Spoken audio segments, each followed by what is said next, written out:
ved, at I bor lige i nærheden.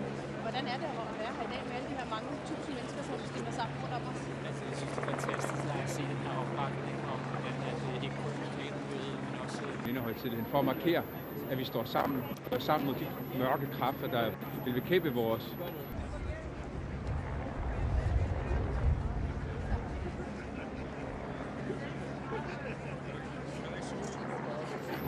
en flot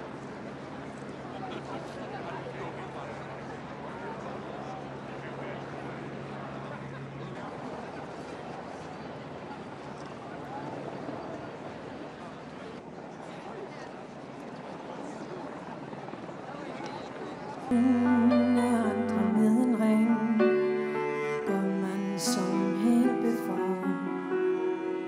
Tænk, hvor har man stået tit, og det We have received expressions of sympathy and support from leaders and people around the world. It has warmed my heart and all Danes deeply. We are so very grateful for all the support that we have felt.